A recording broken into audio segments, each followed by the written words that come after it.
Bonjour, hein, bonjour. Je sais que je suis en retard. Je sais. Bonjour. J'ai annoncé le live pour 15h30 heure de Paris et là, il est déjà 16h à Paris. Ouais, il est 16h à Paris. Je suis désolé pour le retard. C'est dû à quelque chose d'imprévu. Et en plus, j'étais en train de suivre, n'est-ce pas, l'intervention du président par intérim de l'Amazonie concernant ce qui s'est passé à Manfé hier, le 6 novembre. Et c'est bien ce que je disais. Et tenez-vous tranquille. C'est vraiment très grave ce qui se passe dans notre pays parce que, comme je vous disais dans ma vidéo qui précède ce live, le massacre de Manfé me rappelle curieusement le massacre qu'il y a eu à Menka, Pine.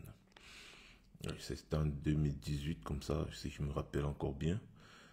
S'il y a quelqu'un là qui se souvient bien de la date, s'il vous plaît, merci de me prévenir. Alors, on va aller vite en besogne, hein, donc on se connecte rapidement, on partage. Bonsoir Félix, Faustin Happy, bonsoir mon frère. Bonsoir à vous qui êtes connectés sur YouTube, sur TikTok et sur Facebook. Merci déjà sur TikTok de biper tous les Camerounais et qui passent leur temps à s'attaquer, n'est-ce pas, aux autres, s'attaquer aux Ivoiriens, s'attaquer à tout le monde, montrant comment ils sont des personnes intègres, montrant comment ils sont des bonnes personnes et que les autres sont mauvais. Aller jusqu'à, c'est-à-dire lancer une pétition complètement absurde, n'est-ce pas, sur un pseudo-boycott de la CAN en Côte d'Ivoire. Alors que la même CAN s'est déroulée dans leur pays sur le sang d'une bonne partie du peuple camerounais qui rejetait cette CAN à cause de la guerre qui déchire actuellement le Cameroun en deux. Cette guerre qui, je vous le rappelle, a déjà poussé plus d'1 million de Camerounais à se déplacer sur le territoire. Cette guerre a déjà poussé une bonne cinquantaine, voire une centaine de mille de Camerounais vers des pays étrangers en tant que réfugiés, notamment au Nigeria. Oui, cette guerre qui a déjà fait des bonnes dizaines de milliers de morts et qui continue d'ailleurs de faire des milliers de morts. Que ce soit du côté des civils, des enfants, des élèves, des mamans, des grands-parents qui sont brûlés dans leur maison. Oui, cette guerre-là qui est en train de conduire le Cameroun dans la désolation absolue. Ça ne les intéresse pas. Bipez-les. Ils sont nombreux là sur les réseaux sociaux, en train de s'attaquer tous les jours et surtout aux Ivoiriens. Ils s'attaquent à eux tous les jours. Ouais, écoutez, vous les Ivoiriens, nous vous dépassons, nous sommes les ceci, nous sommes les cela. Et maintenant, ils viennent dire, ouais, écoutez, nous on va boycotter la CAN parce que vous avez dit que vous nous attendez là-bas. Comme si ces gens-là, d'abord même, quand on veut même regarder, je ne voudrais pas dire qu'ils ne représentent rien, mais ils ne parlent que pour eux.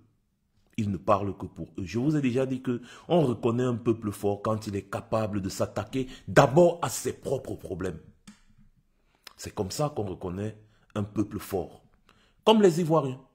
Je me rappelle quand il y avait vraiment une période de guerre en Côte d'Ivoire, on a vu les Ivoiriens vraiment se mobiliser partout sur la planète pour que la paix revienne dans leur pays.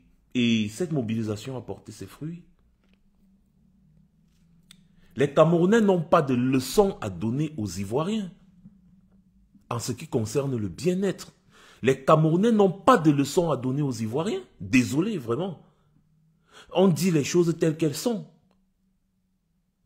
Vous avez accepté que la CAN se joue au Cameroun sur le sang des Camerounais. Alors qu'une partie du Cameroun est en guerre acharnée. Le Cameroun fait la guerre contre lui-même. Le gouvernement camerounais fait la guerre contre les populations camerounaises. Ça, il faut le dire.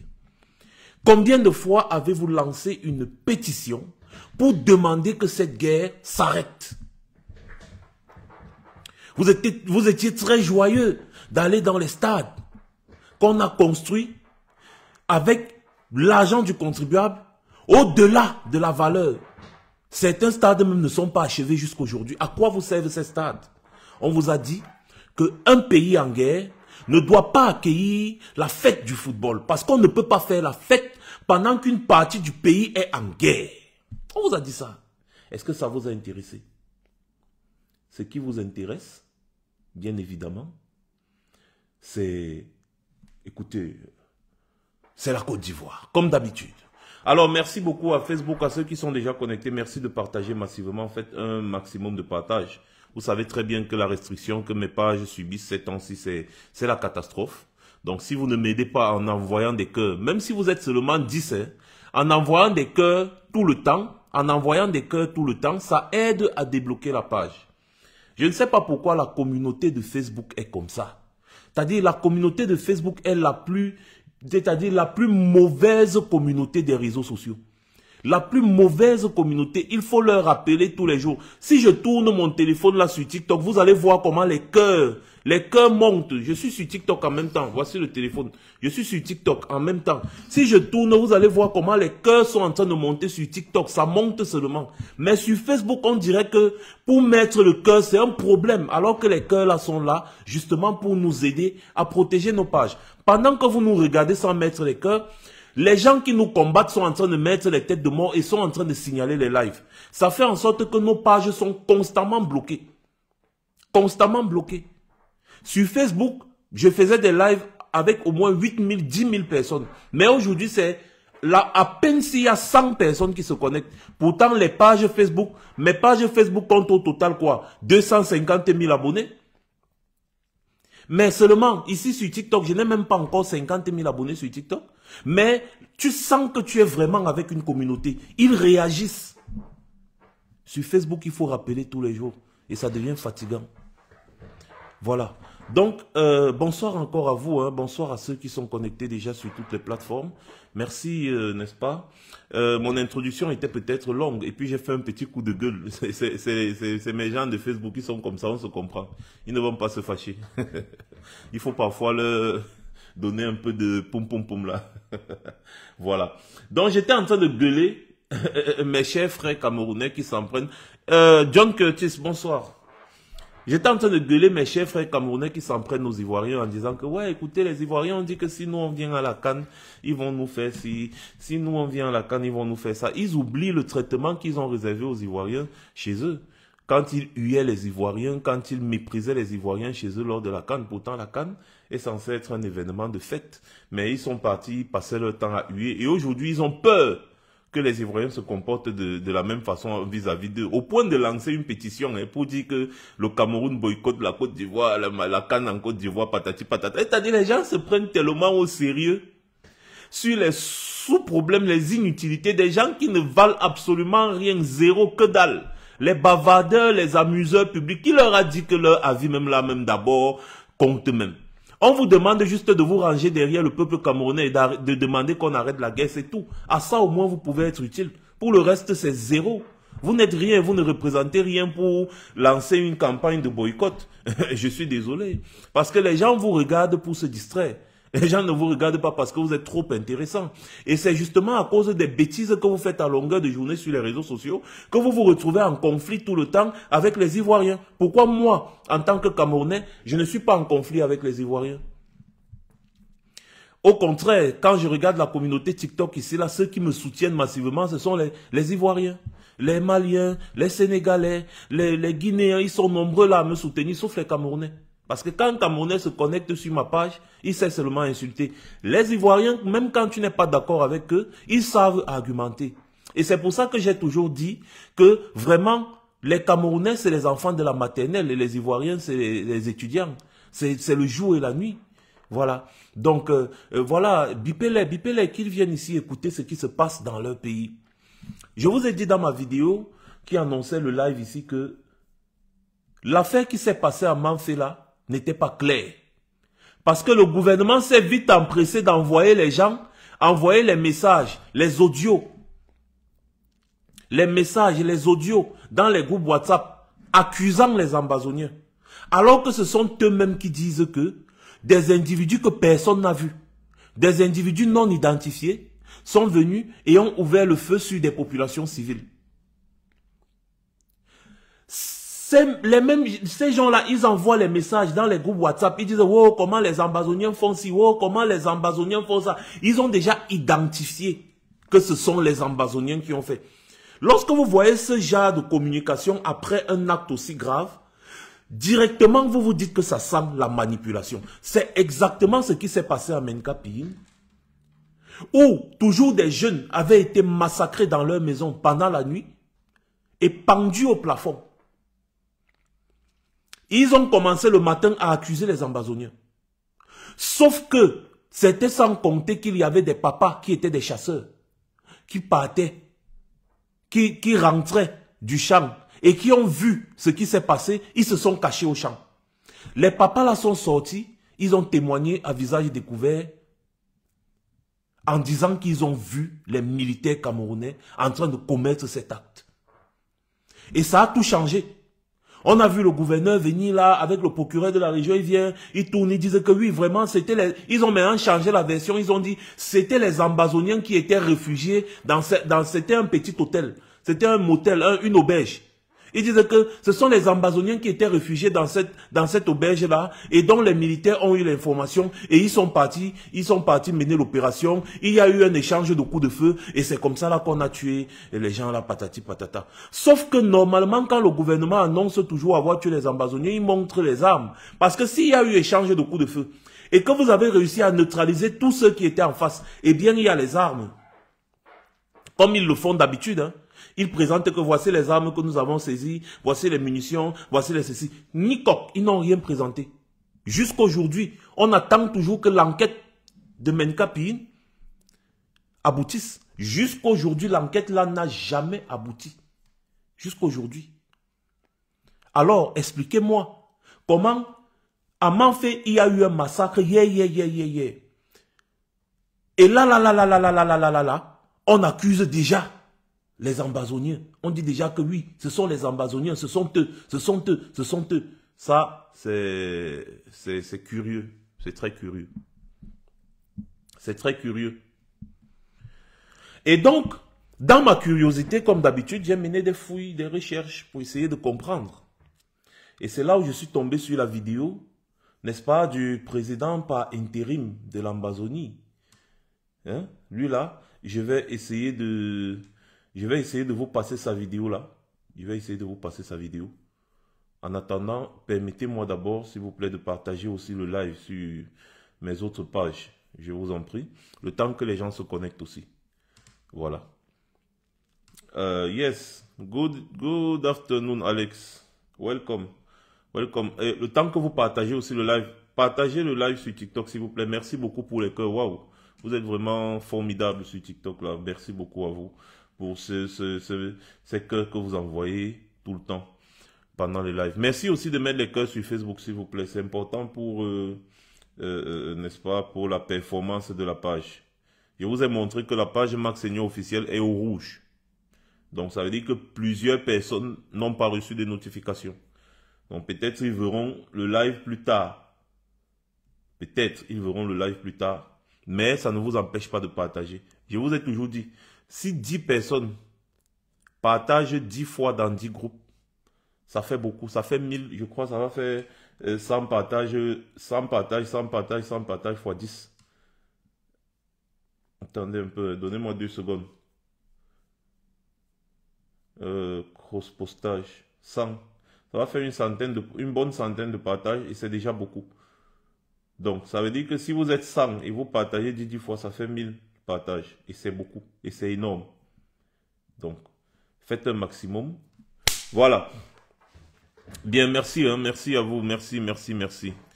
Donc, j'ai fini. Maintenant, je vais juste vous passer la vidéo.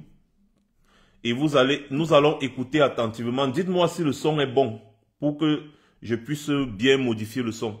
Donc, dites-moi sur Facebook et sur TikTok si le son est bon. Je suis sur l'ordinateur. Donc, je vais passer. Le voilà. Si vous ne le connaissez pas, le voilà. C'est le président par intérim. Après que le président de l'Ambazonie, Sisiko Ayuk Tabi, a été arrêté et enfermé, il a été arrêté au Nigeria. Il a été extradé au Cameroun. Il est actuellement à Konengi. Voilà celui qui le remplace, qui a fait un communiqué sur ce qui s'est passé à Manfé. Donc, j'écoutais religieusement. C'est 7 minutes. Donc, merci de partager à ceux qui ne sont pas encore là. Et voilà. The residents of Manfé, Igweko precisely, woke up to a devastating massacre that shook the community to its core. Immediate reports suggest that at least 50 people, including children, lost their lives in the brutal attack, with reports of people burnt alive in their own homes and horrifying accounts of rape and murder, particularly targeting girls and women. Dozens of homes were reduced to ashes, and even children and infants fell victim to this appalling act of violence. The perpetrators behind this tragedy remain a subject of speculation, raising questions about the involvement of Ambazonia fighters and the Cameroon army. This story is still developing, and details are still coming in as to how it happened and who exactly was behind, who exactly were the perpetrators behind it. However, there are various claims surrounding this massacre in Manfé today. Cameroon officials were swift to point fingers at Ambazonia fighters, a freedom-fighting group seeking independence for their own country.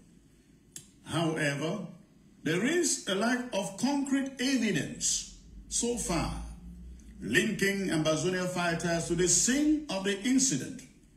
Eyewitness testimonies have contradicted the official narrative from La République du Cameroun, suggesting that the Cameroon army arrived overnight and disguised themselves as Ambazonia fighters by changing their uniforms before perpetrating the killings, the rape, and the burnings in Manfé today.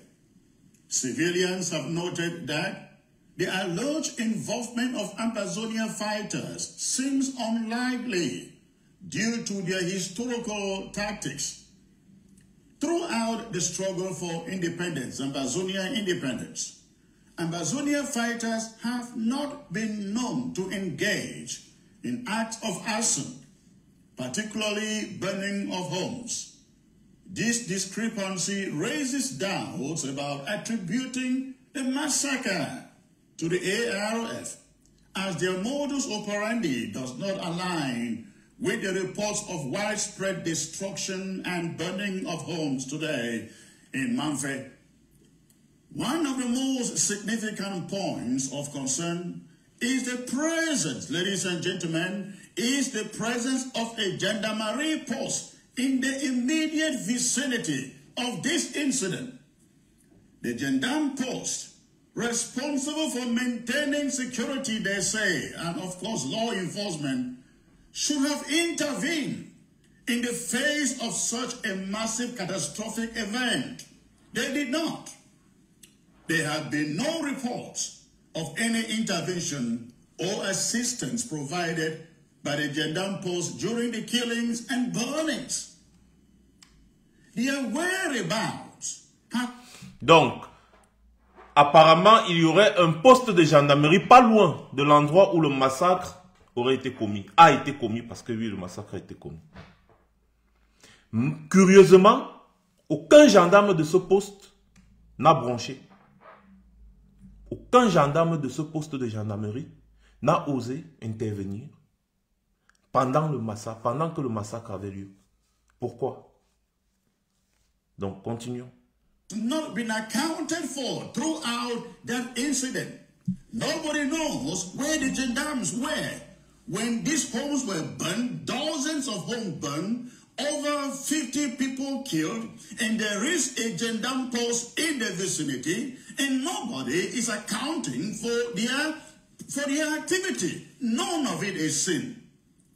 This raises questions about the effectiveness of so-called security forces in preventing atrocities such as this. And it can only confirm the allegation that this was a Cameroon carefully crafted and carried out act. The public's conclusion based on the evidence available is that the Cameroon army played a significant role in the Mamfe massacre of today. Voilà, donc il dit bien que il y a des éléments, n'est-ce pas, qui confirment que l'armée, les militaires camerounais ont eu un rôle dans le massacre qu'il y a eu à Mamfe. Donc, je serai un procureur, je m'approcherai de ces gens pour demander des éléments qu'ils ont en leur possession. Tout simplement. Une enquête devrait être ouverte sur cette affaire encore une fois de plus. Parce que quand ce n'est pas quand même n'importe qui, c'est un homme politique de cette lutte. Et il vous dit bien que les Ambazoniens n'ont rien à gagner en brûlant des maisons de leurs propres frères, en tuant leurs propres frères, leurs propres familles, leurs propres parents. Ils gagnent quoi? À retourner les populations contre eux, sachant très bien que leur réelle force se repose sur le soutien de ces populations. En commettant un massacre pareil, n'importe quelle population va se retourner contre les auteurs. Ça, c'est une logique. Alors, si on veut même, moi je ne suis pas là-bas, mais je veux réfléchir logiquement que des gens qui mènent une lutte et qui sont protégés par des populations, se mettent à tuer ces populations d'une certaine façon, mais ça veut dire que c'est bizarre. Ces gens-là veulent quoi? Donc, ils ne peuvent pas commettre ce genre d'acte. La guerre n'est pas propre, mais il y a des choses que des combattants qui sont protégés par des populations ne peuvent pas faire à ces populations-là, quand même. Eyewitness accounts of soldiers changing their uniforms to resemble Ambazonia fighters before carrying out the atrocities, the killing. Voilà, donc il précise bien que oui, des militaires camerounais se déguisent en combattants ambazoniens pour commettre ce genre d'atrocité, ce genre d'acte. Et ce n'est pas la première fois qu'on entend ça. Et je vous avais dit dans mon dernier live ici, pour ceux qui ont suivi mon live, que Atangandi a ses propres ambaboys. Parce que Atangandi fait partie des personnes qui s'enrichissent grâce à cette crise, à cette guerre. Il fait partie des top personnes qui s'enrichissent grâce à cette guerre. Si le Cameroun était encore vraiment gouverné, c'est qu'un procureur a déjà pris cette affaire, ouvert une enquête pour comprendre ce qui se passe derrière tous ces crimes de guerre, les kidnappings, les assassinats bizarres, là-bas, dans cette zone. Pourquoi les gens ne veulent pas que cette guerre s'arrête? Eh bien, parce que c'est devenu leur gagne-pain. C'est devenu leur gagne-pain. Ça fait 3 ans que je dis ça. Ça fait même 4 ans. Depuis 2019 que j'ai eu certains éléments probants que j'ai même présentés ici. Je vous ai dit qu'il y a des trafics de munitions. Il y a quelque chose qui se passe là-bas en Ambazonie, sous couvert de cette guerre, que vous ne pouvez même pas imaginer. Et la guerre, c'est aussi ça. La guerre, c'est aussi ça. Surtout quand j'avais dévoilé ici le massacre de Menka Piyin, où j'avais démontré par A plus B que c'était une bande de militaires camerounais, je ne sais sous les ordres de qui ont commis ce massacre. Et la preuve, c'est que jusqu'aujourd'hui, l'enquête ouverte sur Menka Piyin n'a jamais abouti. Parce que, écoutez bien la contradiction. À Menka Piyin, quand il y a eu le massacre, le matin, les populations ont découvert les cadavres jonchant les rues et accrochés au plafond et tout ça. Directement, dans les réseaux sociaux, les médias, WhatsApp, on a commencé à accuser les Ambazoniens. Oh, les Ambazoniens ont tué des jeunes, les Ambazoniens ont tué des jeunes à Menka Piyin. Moi, on m'a envoyé des éléments. Et après, il y a eu des témoignages de chasseurs, comme je vous dis, qui rentraient pendant que le truc là se passait. Ils se sont cachés dans la brousse. Ils ont vu que c'était les militaires camerounais qui menaient une opération. Quand nous avons sorti l'information là sur les réseaux sociaux, le gouvernement camerounais a vite fait de revenir en disant « Oui, normalement, c'était les Ambazoniens qui étaient cachés dans cette auberge-là. Et les militaires camerounais ont eu l'information. Ils ont mené une opération dans la nuit. Il y a eu des échanges de coups de feu. Et ils ont éliminé, ils ont neutralisé l'ennemi. » Je suis encore sorti, moi personnellement, j'ai demandé que, ok, présentez-nous les armes que ces gens avaient, parce que vous dites bien dans votre communiqué, dans votre sortie, qu'il y a eu échange de coups de feu. Il y a eu échange de coups de feu, d'accord. Présentez-nous alors les armes que ces gens utilisaient pour tirer sur vous. Parce que vous les avez, c'est vous-même qui dites que vous les avez tous neutralisés. Il y avait des échanges de coups de feu. Ça veut dire qu'eux, ils étaient armés. Mais présentez-nous les armes qu'ils avaient, comme vous faites d'habitude. Parce que quand vous arrêtez souvent les gens qui sont armés, vous présentez les armes. Vous l'avez déjà fait quand vous avez arrêté certains Ambazoniens qui avaient des armes. Vous les avez présentés, non? Vous avez présenté les armes au public. Mais pourquoi cette fois-ci, vous ne présentez pas les armes au public? Où sont les armes là? Eh bien, avec cette contradiction, nous avons compris qu'effectivement, les chasseurs qui avaient intervenu là, en vidéo, les vidéos qu'on avait montrées sur les réseaux sociaux, disant que c'était les militaires qui ont massacré ces jeunes parce qu'on les soupçonnait. D'appartenir aux Ambazoniens. On les soupçonnait, donc les militaires sont partis, les ont attrapés, les ont massacrés. Ils ont accroché certains, pendus, ils ont pendu. Mais on a encore posé la question que, mais comment est-ce qu'il y a des échanges de coups de feu? Et après on retrouve des cadavres pendus. N'est-ce pas quand les militaires mènent une opération, quand ils finissent de mener une opération, et puis ils neutralisent tous les ennemis, ils appellent les responsables, et le gouverneur et les responsables de la justice pour faire un rapport. Maintenant, même quand il y a eu mort d'homme, automatiquement la justice se saisit de l'affaire pour essayer de mener une enquête pour savoir si effectivement c'est ce que les militaires eux-mêmes racontent. Une enquête doit être ouverte quand il y a déjà plus d'une dizaine de cadavres au sol. Mais non, les militaires ont fini de mener l'opération, ils ont abandonné les corps et ils sont partis. On s'est dit que, mais quels sont ces militaires-là qui viennent mener une opération? Ensuite, ils abandonnent les cadavres et ils partent. C'était à Menkapiin. Allez taper sur Google, à Menkapiin au Cameroun. Quels sont ces militaires qui viennent, ils abandonnent les cadavres et ils partent? Hein? Attends, donnez-moi un peu une seconde. Menkapiin.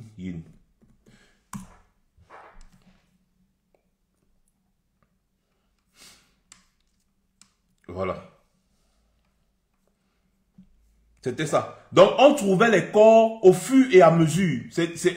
On trouvait les corps au fur et à mesure. Donc, on vous dit ici, peut-être dans DW, ici, on vous dit que les corps de 8 jeunes ont été découverts dans la région anglophone du nord-ouest du Cameroun, ont indiqué vendredi l'AFP, un député de l'opposition et des machins. 8 autres corps. Donc là, on découvert les corps au fur et à mesure. Là, c'est 8 autres corps qui ont été découverts. Encore à Menkapiin.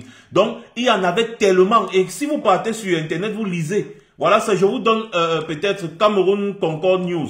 Par exemple, vous tapez seulement massacre à Menkapiin. Pinyin, c'est Menka, c'est M-E-N-K-A. Pinyin, c'est P-I-N-Y-I-N. Vous tapez seulement ça. Vous allez lire. Allez lire ça et vous allez voir. On a dit que, mais quels sont ces militaires qui vont mener une opération officielle? Ils finissent de tuer les gens, ils abandonnent les corps. Déjà, où sont les traces de cette opération? Parce que quand on vous envoie une information et que vous décidez de mener une opération, vous faites un débriefing. Vous faites et vous signalez au commandement. Vous signalez au commandement que bon, voilà, on nous a donné la position des ennemis, nous allons là-bas, tout. Le commandement vous donne le feu vert.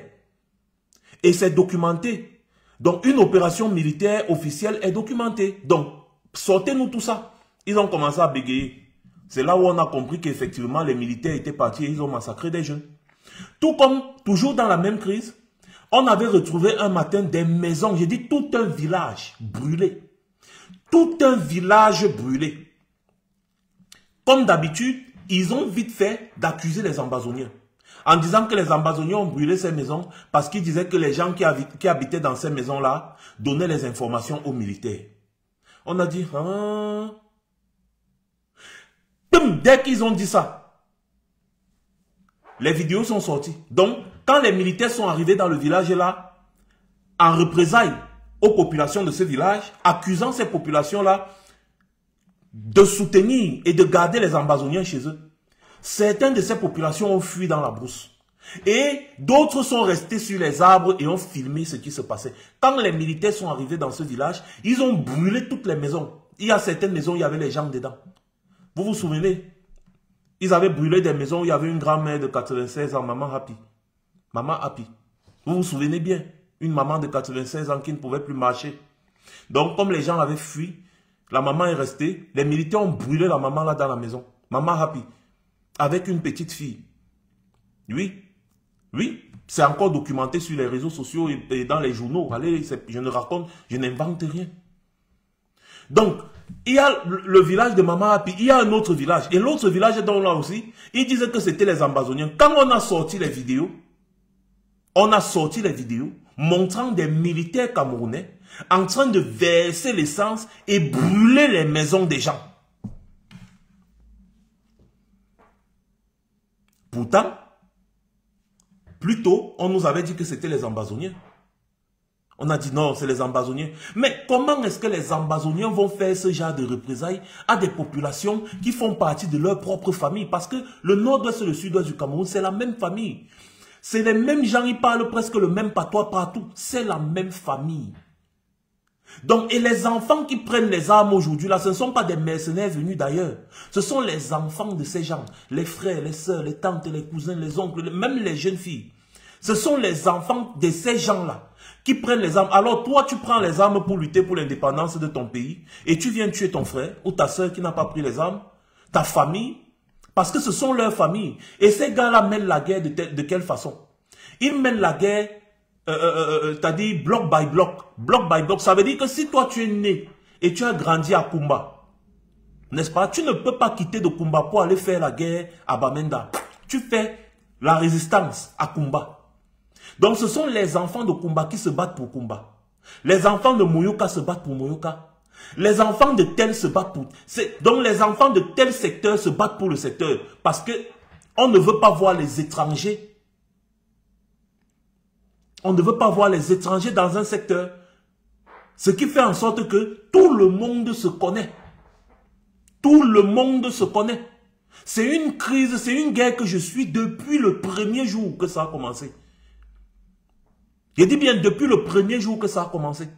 Et si j'ai arrêté de poster sur cette guerre-là, c'est justement parce que les images qui me reviennent sont tellement atroces. J'en ai marre de parler de ça. C'est tellement atroce. Je suis l'une des personnes les plus informées sur ce qui se passe dans cette guerre-là. Mon téléphone est plein des informations chaque matin que je me réveille. Comme peut-être la fait si là, m'en fait là. J'ai reçu des audios, les audios, plein d'audios. Et des vidéos. Et des trucs. Donc ne venez pas ici nous raconter que voilà, les Ambazoniens se mettent à combattre leurs propres frères, leurs propres familles, leurs propres cousins, leurs propres tantes. Bien évidemment, comme j'ai dit, les Ambazoniens ne sont pas aussi des enfants de cœur. Eux, quand ils attrapent un traître, ils finissent avec lui. Ils attrapent un traître, ils finissent avec lui. C'est la guerre. Mais de là, commettre ce genre de massacre, je vous dis, il y a des cas de jurisprudence, comme on dit dans le jargon juridique. Il y a des cas où des choses similaires se sont passées et on s'est rendu compte qu'effectivement, c'était des militaires qui avaient commis ces actes. Voilà pourquoi on dit toujours, il faut mener une enquête, établir les responsabilités pour que les populations ne restent pas dans les supputations. Ces militaires, il y a certains militaires dans l'armée camerounaise, vraiment, c'est incroyable. Je vous dis, c'est incroyable. Comme les militaires là, vous vous rappelez, on avait montré l'image des militaires ici qui avaient assassiné des femmes, avec les bébés dans leur dos, au nord. Le même gouvernement camerounais était sorti pour dire que ça se passait au Mali. non, ce n'est pas le Cameroun, c'est au Mali. Il a fallu une enquête et des images satellites pour montrer que oui, c'est au Cameroun. Et à ce moment-là, ils sont sortis, ils ont dit oui, vraiment, c'est au Cameroun. Nous, on ne savait pas. Hein. Nous, on ne savait pas. Un gouvernement qui ne connaît pas les opérations que mènent ces militaires. Des militaires qui ont le cœur de tuer des femmes inoffensives avec leurs bébés, les bébés nouveau-nés sur le dos. Ils ouvrent la calache, ils tirent sur les femmes et des bébés et ils filment. Et vous voulez me demander de faire confiance à ce genre de militaires-là? Ces militaires qui salissent l'image noble de l'armée camerounaise. Parce que ce ne sont pas tous les militaires qui sont comme ça. J'en connais tellement des militaires c'est-à-dire qui en ont marre de ce genre d'éléments qui se comportent comme des voyous avec la tenue de l'armée camerounaise. Je connais des militaires dignes qui se battent tous les jours pour la protection du Cameroun, du territoire camerounais. Des sous-officiers comme des officiers, comme des soldats de rang. Comme des soldats de rang. Mais parmi eux, il y en a zélés qui se croient tout permis et qui tuent n'importe qui, n'importe comment. Il suffit que ta tête ne lui plaît pas, il ouvre, il tire sur toi et il dit qu'il s'en fout, on ne va rien lui faire. Ils sont nombreux. Et la plupart de ces militaires sont les hommes de main de certains hommes politiques qui gagnent de l'argent derrière les guerres. Derrière les guerres. Et quand ces militaires-là posent ces actes-là, c'est toute l'armée dans son entièreté qui est salie. C'est toute l'armée qui est salie. C'est pour ça que je dis souvent à certains militaires avec qui je parle que mais vous voulez qu'on pense quoi de vous? Vous qui regardez et qui ne faites rien. Le mauvais grain va détruire tout le sac. Parce que si tu mets un mauvais grain de maïs dans un sac de bon maïs, le mauvais grain là va détruire tout le sac. Tout le sac de maïs. Et donc je disais, je demandais qu'on me bipe les Camerounais qui sont en train de s'en prendre aux Ivoiriens depuis. Parce que ce n'est que le football, la canne, les jeux qui les intéressent. Hein? Il y a un massacre comme il y a eu ce qu'il y a eu à Manfé encore aujourd'hui. Parce qu'il y avait Manfé, il y avait Kumba. Il y a eu tellement de massacres. Tellement de massacres. Des civils, des enfants en payent le prix. Qu'est-ce que vous dites? Parce que les Ivoiriens, au moins, quand il y avait des problèmes dans leur pays, on les entendait parler tous les jours. Hein. Qu'est-ce que vous dites? Vous vous en prenez juste... aux gens, c'est-à-dire vous vous en prenez aux étrangers, parce que pour vous c'est facile, tout ce que vous avez à donner comme contenu sur les réseaux sociaux, c'est les clashs, les insultes, des trucs sales.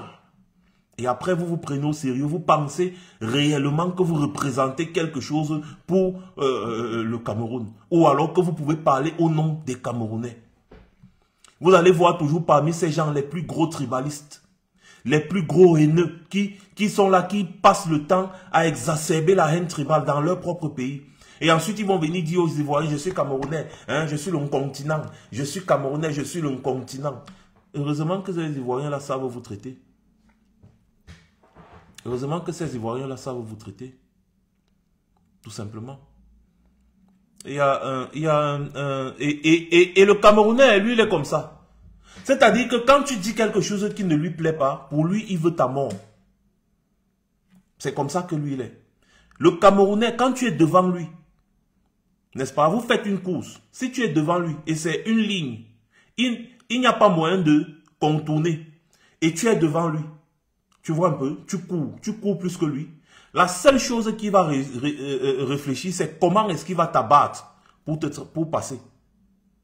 C'est comment il va t'abattre pour passer, pour te dépasser. Et pourtant, il peut très bien te traverser. Il peut très bien sauter et te traverser. S'il a la possibilité de sauter, il ne va pas réfléchir qu'il peut sauter, il va seulement réfléchir comment il va te tuer. Et c'est ça le Camerounais. En fait, il a été élevé comme ça. C'est ce que Biya a mis dans la tête des Camerounais. Que si tu n'es pas d'accord avec quelqu'un, tue-le. C'est tout. Vous allez voir un autre individu ici, il vient dire que je suis dans la liste, que moi je suis dans la liste noire des Camerounais. C'est-à-dire, il parle au nom. Je suis dans la liste noire du Cameroun. Il parle au nom du Cameroun. Je suis dans la liste noire du Cameroun. Il vient et dit ça cache que je suis dans la liste noire du Cameroun. C'est tout ce qu'ils savent faire sur les réseaux sociaux. Rien d'autre.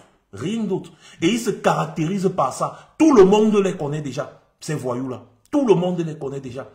Ils passent le temps à insulter, calomnier, clasher et menacer les gens. Pour rien. Et ils sont nombreux comme ça là. C'est quand même incroyable ce qui se passe dans notre pays. Et le silence abasourdissant des Camerounais, depuis plus, ça va faire 7 ans déjà que cette guerre dure. Parce que je parlais de 2017, c'est en 2016 qu'on a commencé à tabasser les avocats. C'est vrai que la guerre à proprement parler a commencé en 2017. C'est en 2016 qu'on a commencé à tabasser les avocats. Jusqu'aujourd'hui, dites-moi quel est le mouvement que les Camerounais ont créé pour demander la paix dans leur pays. Quel est le mouvement que les Camerounais ont demandé pour créer pour qu'il y ait la paix, pour faire revenir la paix dans leur pays? Aucun. Je dis aucun. Ils vont venir là sur les réseaux sociaux, répéter le même message encore. Vous allez voir, ils sont au moins sur une bonne vingtaine là sur mon live. Par exemple, vous allez voir l'autre dire que tu avais cotisé pour acheter les armes pour donner aux Ambazoniens, non? Tu avais cotisé pour acheter. À une époque, ils avaient sorti une histoire comme quoi je vendais les esclaves en Libye. Ils ont raconté ça en commentaire fatigué pendant des années. Ça n'a rien donné. Maintenant, le nouveau commentaire qu'ils font le copier-coller, parce qu'ils font le copier-coller, remarquez qu'ils disent tous la même chose, au moins 10 profils qui disent exactement la même chose. Donc, tu sens que c'est une personne qui a créé 10 profils pour ça, pour faire ce travail. Maintenant, il vient dire, tu as cotisé les armes pour envoyer aux Ambazoniens, non, pour tuer les enfants. Tu as cotisé. T'as dit tellement ils sont idiots qu'ils pensent que ce qu'ils disent, ce qu'ils vivent dans leur tête là, a quelque chose à voir avec la réalité. On ne vit pas dans le même monde que vous. Un peu comme Grégoire Ouona. Grégoire Ouona qui dit que le Cameroun est en paix et que le Cameroun est prospère. T'as dit ils vivent dans un monde parallèle. Il faut une étude approfondie pour comprendre comment fonctionnent certains individus au Cameroun. Il faut une étude spéciale, approfondie, avec des professeurs, chercheurs chevronnés, pour comprendre le fonctionnement, parce que s'il y a des êtres vraiment surnaturels sur cette planète qui existent, c'est certains individus camerounais. Ceux-là, ils nous ont déjà dépassés, ils n'ont rien à faire. Ils vont venir sur ton live, t'insulter en commentaire, tellement bête qu'ils refusent de réfléchir que tu peux toi décider de les bloquer. Parce que c'est ta page. Je vous ai déjà dit que si vous êtes trop fâché, ne venez plus sur ma page. Ne venez pas sur ma page écrire des commentaires bizarres. Si vous avez quelque chose à dire, vous prenez la parole. Et si vous êtes incapable de prendre la parole, vous dégagez. Et si vous êtes aussi incapable de dégager, vous le dites, on vous bloque. C'est aussi simple que ça. Je ne sais pas pourquoi est-ce que vous allez attraper le panari. Quand on vous dit la vérité, ça vous choque tellement que vous voulez me voir mort. Non, je ne peux pas mourir, je suis encore vivant. Et je suis vivant pour longtemps. Je suis vivant pour longtemps. Je suis vivant pour longtemps et je gagne assez. Je gagne assez pour avoir des cartes de crédit grises. Allez vous renseigner sur ce que c'est qu'une carte de crédit grise en Angleterre. Donc je gagne tellement que je peux me permettre d'avoir des crédits ici là à n'importe quel montant. Donc ce n'est pas parce que vous pensez que je vais mourir que je vais mourir. Non. Je suis quand même ici au Royaume-Uni où je pars me soigner gratuitement. Gratuitement. C'est-à-dire chaque fois que je pars à l'hôpital, c'est gratuitement que je me soigne. Au Cameroun, il n'y a même pas d'hôpitaux. Et quand je me bats pour qu'on ait au moins les hôpitaux, c'est moi qui suis le mauvais. Par rapport au raisonnement de certains individus. C'est moi qui suis le mauvais. Par exemple. Bon. Comme là maintenant, je viens de bloquer un qui ne faisait qu'insulter. Incapable d'argumenter, ils ne font qu'insulter. Donc, comme j'étais de disance, si quelqu'un veut, il prend la parole et il nous dit ce qui s'est passé à Manfé, par exemple. Ce qui s'était passé à Menkapiin. Ce qui s'était passé à Kumba. Quels sont ces massacres? Et pourquoi est-ce que ça perdure? Pendant ce temps, mon frère, pendant ce temps, attendez un peu s'il vous plaît. Pendant ce temps, l'homme du 6 novembre était en train de faire la fête avec sa femme et sa famille, leurs enfants. Ils étaient en train de fêter, même pas un message de condoléances aux familles endeuillées par rapport à ce qui s'est passé en Manfé. Même pas un message de condoléances. Les gars étaient en train de fêter, ils coupent le gâteau, ils sont contents. Ils vivent la vie. Mais si ça se passait, les voici. Donc voilà.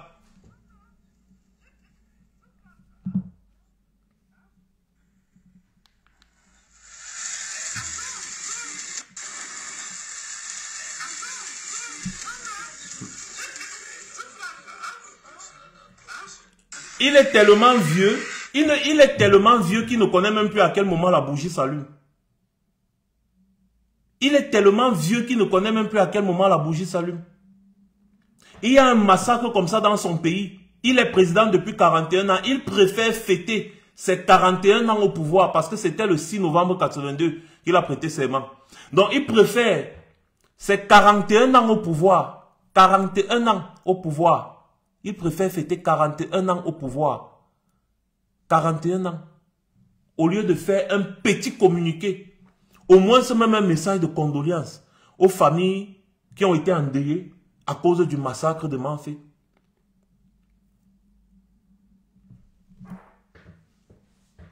C'est terrible. Le pays là, c'est un pays dangereux. Parce que même le Camerounais lui-même est devenu dangereux pour lui-même. Dangereux pour sa propre personne. Le Camerounais est devenu dangereux pour sa propre personne. C'est toi qui déclares la guerre à ton propre peuple. Les massacres ne font que s'en suivre, s'en suivre, s'en suivre. Jamais tu ne mets tes pieds là-bas pour dire que mais qu'est-ce qui se passe ici? En tant que président, tu engages le pays dans une guerre qui coûte 10 milliards chaque mois. Et tu ne te préoccupes même pas de ce qui se passe là-bas. Citez-moi le nombre de fois où Paul Biya a fait un communiqué par rapport à ce qui s'est passé au nord-ouest, au sud-ouest. Citez-moi le nombre de fois. Et vous voulez que le monde nous prenne au sérieux. Comment est-ce que le monde va nous prendre au sérieux? Comment le monde va nous prendre au sérieux quand dans notre propre pays, on s'entretue comme des animaux? Et celui qui dit être président coupe le gâteau, il mange, il fête. Il filme même, hein, il met sur les réseaux sociaux, même pas de décence. Même pas de décence pour les morts. On va dire qu'il n'est pas au courant. Il est donc alors président de quoi? Président des Sissongo. Il est alors président de quoi s'il n'est pas au courant? Parce que gouverner, c'est prévoir. Gouverner, c'est prévoir. Ça veut dire que tu es censé savoir ce qui se passe dans ton pays ou ce qui va se passer avant que ça ne se passe. C'est ça, gouverner. Gouverner, c'est prévoir. Les services de renseignement dans un pays, ce n'est pas seulement pour torturer les opposants, comme on voit au Cameroun, parce que le propre des services de renseignement au Cameroun, c'est de torturer les opposants. Envoyer des rapports sur les opposants, kidnapper les opposants, tuer les journalistes comme Martinez Zogo qui ne sont pas d'accord avec la façon dont le pays est géré. Voilà le rôle des services secrets au Cameroun pour 50 000. Oui. Pour ceux qui ne le savent pas, apparemment, le commando, les gars qui ont kidnappé Martinez Zogo, ont été payés 50 000. 50 000. Les gars qui ont kidnappé, torturé et tué Martinez Zogo ont été payés 50 000. 50 000. Ils ont été payés pour tuer Martinez Zogo. Vous entendez ça? Le degré de méchanceté de l'homme camerounais. Parce que Martinez Zogo dénonçait les détournements massifs de la ligne 94, 65 et 57. Hein? On leur a donné 50 000 que allez kidnapper le gars là, tuez-le pour 50 000 francs. Mais les gars, si vous aviez besoin de 50 000 là, il fallait me contacter, je vous donnais même 100 000. Comme ça, vous partez travailler, vous refusez d'aller kidnapper Martinez Zogo et le tuer. Hein? Vous refusez d'aller kidnapper Martinez Zogo et le tuer. À cause de 50 000, vous commettez un tel massacre.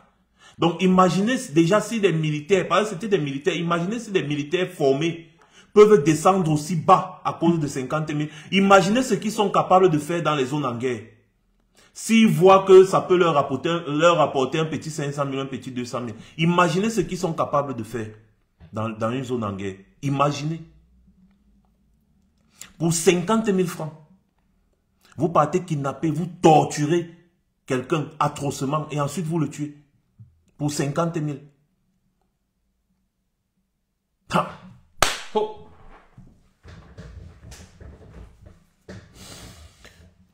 Les gars, c'est quand même, je sais pas, les mots me manquent. Les mots me manquent.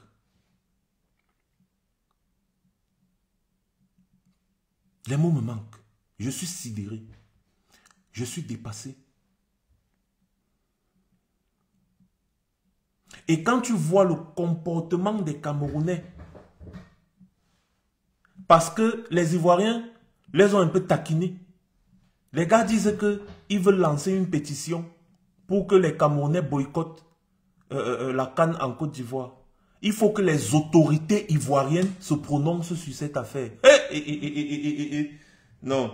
J'ai déjà vu un degré de bêtise avec les Camerounais, mais à un niveau, il y a les Camerounais qui débloquent des niveaux de bêtises vraiment terribles. Hein? C'est-à-dire, des gars débloquent encore. Les gars débloquent encore d'autres niveaux de bêtises incroyables. Que tu pars, tu trouves un Ivoirien sur les réseaux sociaux, tu l'insultes. Il t'insulte, tu l'insultes, il t'insulte. Après, tu dis que le gouvernement ivoirien doit venir se prononcer. Toi, le Camerounais, quand l'Ivoirien t'a déjà dépassé avec les insultes jusqu'à ce qu'il est en position de force. Maintenant, toi, le Camerounais, tu dis qu'il faut que le gouvernement ivoirien intervienne parce que l'Ivoirien, là, t'a déjà trop insulté, t'a déjà trop menacé. Mais tu es champion pour menacer tes propres frères camerounais qui disaient des choses qui ne vont pas dans ton sens. Tu es champion pour demander qu'on tue ton propre frère camerounais parce qu'il combat la malgouvernance. Et quand Ivoirien te rend la monnaie de ta pièce, tu appelles le gouvernement ivoirien. Pourquoi n'aviez-vous pas appelé le gouvernement camerounais d'arrêter la guerre qui se passe au Nozo avant la CAN au Cameroun? Pourquoi est-ce que vous n'avez pas appelé le gouvernement? Hein? Pourquoi vous n'avez pas appelé le gouvernement qu'ils arrêtent, le gouvernement camerounais, que non, pas de CAN au Cameroun tant qu'il y a la guerre au Nozo? Vous dites que le gouvernement ivoirien va...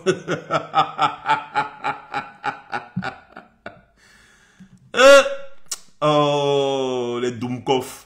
C'est-à-dire, les Doumkov, comme on dit souvent. Et quand moi je dis mes vérités, les gars disent que je suis anti-patriote. Parce que eux là, on leur a dit que le patriotisme, c'est simplement dire, j'aime mon Cameroun. Paul Biya, oye, Paul Biya, ayo. Comme on m'a envoyé la vidéo d'un petit scélérat là, sur TikTok là, qui a fait un duo avec un récit, et on a ajouté la voix sur ça. On dit dans la vidéo là que le Cameroun a remboursé toutes ses dettes. Et le petit Nabo, il est là avec le drapeau du Cameroun, il est content, il dit, ah, je vous avais dit l'affaire ci. Ah, je vous avais dit l'affaire ci. Ah, c'est-à-dire, il est tellement stupide qu'il est incapable d'aller chercher la source. Vous voyez le genre de d'IA, vous voyez les IA là, non? C'est-à-dire un peu comme ChatGPT et console là. On écrit, j'écris un texte, j'entre dans ChatGPT et ça commente le texte en audio. Même Siri, je peux faire ça avec Siri. Vous voyez un peu? Donc, quelqu'un a fait ce genre d'audio et la personne a posté. Lui aussi, il prend la vidéo là, il fait le duo avec. Parce que dans la vidéo là, on dit que le Cameroun a atteint le sommet du monde. Le Cameroun a remboursé toutes ses dettes. Le Cameroun est émergent. Niveau économique, le Cameroun est stable. Le Cameroun, c'est la progression de ceci. Le Cameroun, c'est la valorisation de cela. Il prend le drapeau du Cameroun. Donc, pour eux, c'est ça le patriotisme. C'est-à-dire que, dit, j'aime mon Cameroun, Paul Biya Ayo. Il prend le drapeau, il dit, ah, j'avais dit la fête ci. Il est content, j'avais dit la fête ci. Et après, maintenant, tu vois aussi les commentaires. Tu vois aussi certains Camerounais, les commentaires. Ils disent, ah, je savais que le Cameroun était bien. Ah, je savais que le Cameroun était développé. Oh, merci papa Paul Biya. Oh, et tu vois aussi l'idiot, il est dans la vidéo avec le drapeau en disant que Paul Biya c'est un bon président. Paul Biya c'est un bon... Et pourtant, le Tentama est quitté du Cameroun à pied. Il a traversé le Nigeria, le Niger, l'Algérie, la Libye. Il a pris le Lampa. Il a Boza pour entrer en Italie. De l'Italie, il est allé en France à pied. Tout ça parce qu'il fuyait le Cameroun. Tellement le Cameroun était mauvais que lui-même il sentait que sa vie ne représentait plus rien. Exactement comme moi. Tellement le Cameroun m'a tout pris. J'ai dit bien tout pris. Pour ceux qui me connaissent au Cameroun, ils connaissent quelle position j'occupais. Je n'étais pas n'importe qui. Je n'étais pas n'importe qui. Mais Tinyevouna m'a tout pris. J'ai dit Tinyevouna m'a tout pris. Quand je parle de Tinyevouna, beaucoup vont connaître. Et j'ai décidé de partir. Parce que je n'en pouvais plus. On ne peut pas à chaque fois te détruire, tu réinvestis, on te détruit, tu réinvestis, on te détruit. Tu perds tout. J'ai décidé de partir. Mais l'idiot là, lui aussi, il est parti. il arrive maintenant en France, c'est là-bas qu'il devient un grand patriote. C'est-à-dire, Biya est tellement un bon président que Biya l'a poussé à l'exil. Il est parti en France, il est obligé de marcher à pied pour arriver en France et se battre. Et arrivé en France maintenant, il vit, il a l'électricité 24 heures sur 24, il a le chauffage, il a quand même l'assurance pour ses enfants, pour sa femme, il a l'assurance, il a presque tout, chose que les Camerounais n'ont pas. Chose que les Camerounais n'ont pas. On ne connaît pas ce que c'est que l'assurance, même au Cameroun déjà même. Hein? Les routes, c'est du n'importe quoi. Il y a la voirie, la poubelle partout au Cameroun. Mais pour lui, il estime que c'est ça qui est le développement. Alors que le Tentama vit en France. Et il a déjà vu un exemple de ce qu'on appelle développement. Mais il fait le duo là, il est content. Hey, oui, j'avais dit la faire ci. J'avais dit la faire ci.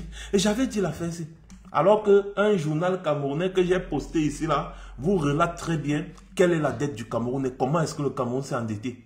Et qu'est-ce qu'on a fait avec la dette? Parce que le Cameroun s'endette pour acheter les perruques de Chantal Biya. C'est pour ça que le Cameroun s'endette. Pendant que d'autres pays s'endettent pour se développer, le Cameroun s'endette pour acheter les perruques à Chantal Biya. Et vous allez voir le connard. C'est-à-dire, ou qui a dit que passer les journées à faire les pompes, se filmer en faisant les pompes ou bien à faire les tractions, ça rend intelligent. Pourquoi est-ce que le Tentama là ne peut pas continuer son chemin en faisant les pompes et les tractions? Tout simplement, fais ça et puis fais avec ta communauté. N'entre pas sur le terrain que tu ne maîtrises pas. Tout simplement. Qui a dit que faire les pompes et les tractions, faire le sport sur les réseaux sociaux rend intelligent? Et en fait, c'est ça le Camerounais, hein, le Camerounais supporter de Biya, c'est ça. Le plus Dumkoff de la planète. C'est-à-dire, un Camerounais qui supporte Biya est le plus Dumkoff de la planète. Le plus Dumkoff de la planète. Quelqu'un va te dire, par exemple, que dans le village de Paul Biya, c'est une bénédiction. C'est une bénédiction de voir une personne qui a l'âge de Paul Biya. Parce que ils ne sont plus là, ils sont tous morts. Il n'y a personne dans son village qui a l'âge de Paul Biya. Donc, pour eux, c'est un exploit que Paul Biya atteigne 92 ans. Sauf que le Tentama est incapable de réfléchir. Le Tentama est incapable de réfléchir en se disant que mais, si dans le village de Biya, les gens n'arrivent pas à dépasser 50 ans, c'est bien parce qu'il n'y a aucune assurance. C'est bien parce qu'il y a la boue, les gens respirent la poussière, les gens tombent malades et les gens meurent. L'espérance de vie est tellement réduite dans le village de Biya que c'est un exploit si quelqu'un dépasse 50 ans. C'est un exploit. Parce que quand quelqu'un est malade dans son village, il n'a pas la chance de prendre le vol pour aller changer son sang en Suisse, comme Biya pas changer son sang en Suisse tous les jours. Parce que pour aller accoucher, comme on a vu une vidéo ici là où une femme peut accoucher, Equinox en a même parlé ce matin. Pour aller accoucher, il faut que tu patauges, tu nages dans la boue. Pour aller accoucher, finalement la femme a accouché en route dans la boue. Elle a accouché dans la boue. Ouais, même la vidéo là. Equinox TV a monté ça ce matin. La femme partait à l'hôpital. L'hôpital c'est d'abord le seul centre de santé, pas l'hôpital. Parce que quand elle dit l'hôpital, les gens vont croire qu'il y a même l'hôpital. Le centre de santé. C'est à des kilomètres du village. La femme aussi, elle a la tenue du RDPC. Hein, et elle est enceinte. Elle part comme ça pour accoucher, elle monte sur la moto. La route est tellement détruite, boueuse, que leur moto ou c'est leur voiture est tombée en panne. C'est la moto, je crois, c'est tombé en panne. Et la femme a été obligée d'accoucher son bébé dans la boue. Dans la boue. Equinox a parlé de ça ce matin-ci. Dans la boue. Et quand bien même, une parvient à arriver dans un hôpital à Douala pour accoucher. On l'a fait accoucher par césarienne et le docteur oublie la pince dans son ventre. Le docteur oublie la pince dans le ventre d'une femme qu'il vient de faire accoucher. Au Cameroun.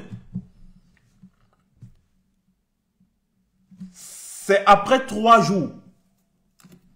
C'est après 3 jours qu'on découvre que, hey, on a oublié la pince dans le ventre de... on a oublié la pince dans le ventre de la femme là. Parce qu'elle restait, constate que ouais, son ventre lui fait mal. Et après, on vient se rendre compte quand on fait le scan, on voit qu'en réalité, le docteur, le chirurgien a oublié la pince. dans son ventre. La pince dans le ventre. C'est ça le Cameroun. C'est ça le Cameroun. C'est ça le Cameroun. Bon, voilà maintenant encore une autre... Jean Bijou vient de dire qu'en France, on oublie la compresse. Ok, d'accord. En France, on oublie la compresse. En France, il y a la Tour Eiffel. Il y a les grandes routes. En France, quand tu arrives à l'hôpital, on prend soin de toi sans savoir si tu es pauvre ou riche. C'est la même chose au Cameroun alors. Je vous ai toujours dit que quand on parle de comparaison, on associe comparaison à positivité. On n'associe pas comparaison à négativité. Donc, quand tu veux prendre un exemple, pardon, quand on associe exemple n'est-ce pas, on n'associe pas l'exemple à la négativité. On associe l'exemple à la positivité. C'est pour ça qu'on parle d'exemple exemplaire. Exemplaire, c'est la positivité. Donc, lorsque vous voulez prendre des exemples, excusez-moi du lapsus, quand vous voulez prendre des exemples, prenez des bons exemples. Pas qu'on dit qu'au Cameroun, il y a la boue. Tu dis que oui, ce n'est pas grave parce que même en France, il y a la boue. Quand ton enfant sort dernier de la classe, dis-lui aussi que ce n'est pas grave parce que l'enfant du voisin est sorti dernier de la classe. On quitte sur ça. Mais pourquoi vous êtes comme ça? Pourquoi vous êtes comme ça? Si un docteur fait cette erreur en France, il est éradié du corps de la médecine directement. J'ai dit directement. Je ne vous parle pas des choses. Si, et c'est des trucs tellement rares. Si un docteur fait ce genre d'erreur en France, il est éradié du corps de la médecine. Au Cameroun, les docteurs continuent d'exercer après avoir confisqué les parents qui ont accouché dans les hôpitaux. L'hôpital devient une prison parce qu'une femme a accouché, elle n'a pas l'argent pour payer les factures. Il n'y a même pas d'assurance santé pour les enfants au Cameroun.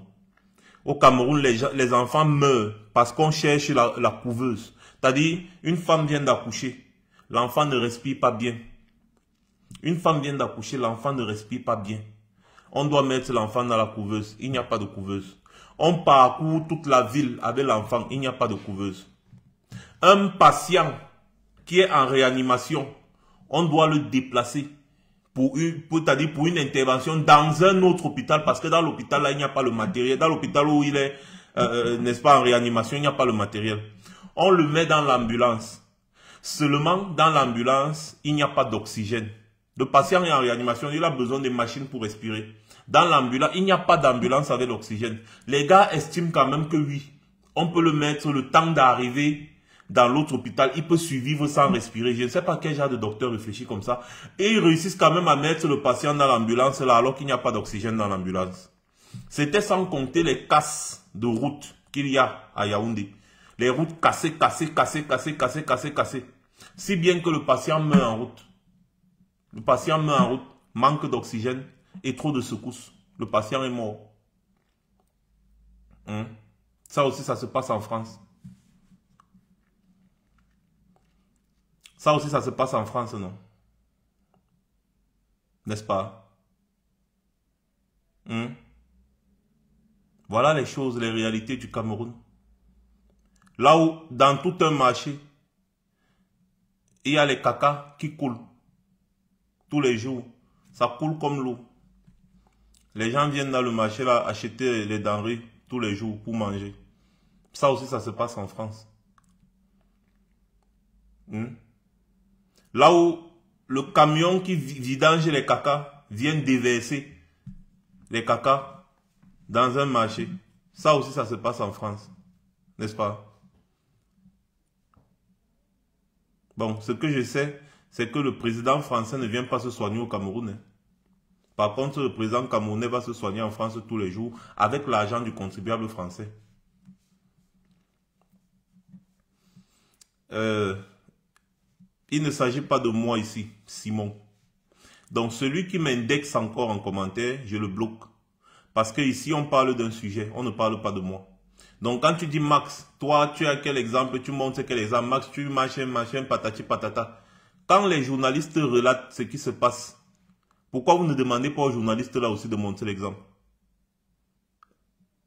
Je suis en train de parler des choses, des sujets qui concernent tous les Camerounais et même les Africains. Toi, tu viens m'indexer, on se connaît où? On se connaît quelque part. Quand je lançais le live, si j'étais bipé. Quand je lançais le live, je parle à ceux qui me mentionnent depuis là. Quand je lançais le live ici, je vous ai bipé. Je vous ai appelé. Non. Je lance le live. Je partage ma pensée. Ceux qui ne sont pas d'accord avec moi apportent une contradiction en restant sur le sujet. Et surtout en restant courtois. Après, quand je vais dire que tu es idiot, tu vas dire que je t'insulte. Pourtant, ce n'est pas une insulte, c'est une qualification. Va taper dans le dictionnaire, tu vas voir, excusez-moi, la signification de l'idiotie. Et maintenant, tu compares ça à ton comportement. Tu vas comprendre que je ne t'insulte pas, je te qualifie juste de ce que tu es. Idiot. C'est sans mauvaise foi. Hein? Voilà. Donc, restez sur le sujet. On ne se connaît pas. Nous ne sommes pas des camarades, nous ne sommes pas des amis. Je parle d'un sujet. Je parle du massacre qu'il y a eu à Manfé. Et les Camerounais n'en parlent presque pas. Les Camerounais n'en parlent même pas. J'ai seulement vu Vaniste, Lady Ponce et 2-3 autres personnes parler de ça. Mais à part ça, les Camerounais sont sur les réseaux sociaux en train d'insulter les Ivoiriens matin, midi, soir. Tu te lèves le matin, tu es en route en train de conduire. Tu prends ton téléphone pour mettre un peu que bon, qu'est-ce qu'il y a d'important sur TikTok là que je vais un peu suivre en live. Tu scrolles, tu vois seulement les Camerounais en train d'insulter les Ivoiriens. Les Camerounais en train d'insulter les Ivoiriens. Les Ivoiriens en train d'insulter les Camerounais. C'est le clash. Et tu les vois, ils sont là, ils sont nombreux. Ils disent qu'ils aiment trop leur pays et que les Ivoiriens les détestent. Ils sont là, c'est tout ce qui les intéresse. Le matin, quelqu'un se lève à 8 h du matin, il allume, il met le live, il est en train d'insulter les Ivoiriens. Alors que dans son pays, on dit qu'il y a des massacres, il y a un massacre qui est en train de se passer. L'autre est venu dire que quand les Ivoiriens se vantent qu'Alassane Ouattara construit les routes, il a endetté la Côte d'Ivoire pour construire les routes. Mais, vous endettez le Cameroun pour acheter les perruques à Chantal Biya. Donc, si on me propose un président comme Ouattara qui endette la Côte d'Ivoire pour construire rien que les routes, et un président comme Paul Biya qui endette le Cameroun pour acheter les perruques à sa femme, mais je préfère 1000 fois Alassane Ouattara. Parce que si Ouattara construit rien que les routes, ça veut dire qu'en 2 mandats, il a fait ce que Biya n'a pas fait en 7 mandats. Et les routes là vont permettre aux Ivoiriens de circuler dans la Côte d'Ivoire. Ce n'est pas le Cameroun là où on sort 40 milliards pour construire les péages qui coûtent 800 millions ailleurs. Hein? On sort 40 milliards de francs CFA pour construire les péages qui coûtent 800 millions au Sénégal. 40 milliards, c'est-à-dire la surfacturation de ça. Mais vous allez venir là sur les réseaux sociaux, passer le temps à insulter les Ivoiriens. Les Ivoiriens sont des exemples. Ils ont mis la pression. Je vous prends l'exemple. Vous vous êtes moqué ici là que ouais, le stade a inondé, patati patata. Le lendemain, le président ivoirien a limogé le ministre des Sports. Il a limogé. Mais depuis là que Olembe, le stade Olembe, depuis tous ces 2000 combien que ça a commencé, ce n'est jamais fini. On a déjà mangé l'argent du stade là une bonne dizaine de fois. Le stade Paul Biya d'Olembe n'est jamais fini. Les mêmes ministres sont là. Personne n'est sanctionné. Je dis personne. Le gouvernement a détourné 6 000 milliards de 2013 à 2018 au Cameroun. Aucun ministre n'a été limogé. Tous sont là, en poste. Et vous allez parler de Ouattara. Certes, oui, on dit Ouattara a fait la guerre pour venir, machin. Ouais, mais c'est du passé. Moi-même, à l'époque, je n'étais pas d'accord avec la guerre là, mais aujourd'hui, c'est du passé. Parce qu'ils ont su faire table rase sur le passé. Et Ouattara est quand même en train de montrer quelque chose. Un exemple à Paul Biya. On peut endetter la Côte d'Ivoire, on peut endetter son pays pour construire ne serait-ce que les routes. Parce que la route, c'est le développement. Hein. La route, c'est le développement. La route fait en sorte que ce que tu pouvais faire, c'est-à-dire le chemin que tu pouvais faire en 5 heures de temps, tu fais le même chemin en 1 heure et tu gagnes 4 heures de temps à faire autre chose. Parce que les 5 heures de temps que tu passes sur la route pour faire 50 km, 5 heures de temps, 50 km là, si tu faisais les 50 km là en 20 minutes, comme ça se passe normalement, ou en 20 minutes comme ça se passe dans les pays normaux, ça veut dire que tu devais avoir plus de 4 heures de temps pour faire une autre activité. Mais au Cameroun, pour quitter de Douala à Bafoussam, c'est 8 heures de temps, voire 10 heures de temps. pour un tronçon qui ne fait même pas 300 km.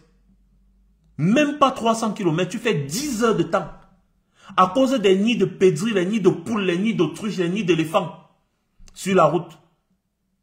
Et si tu n'étais pas croyant, pour faire Douala Yaoundé, tu vas devenir le plus grand croyant de la planète parce que tu vas te mettre à prier.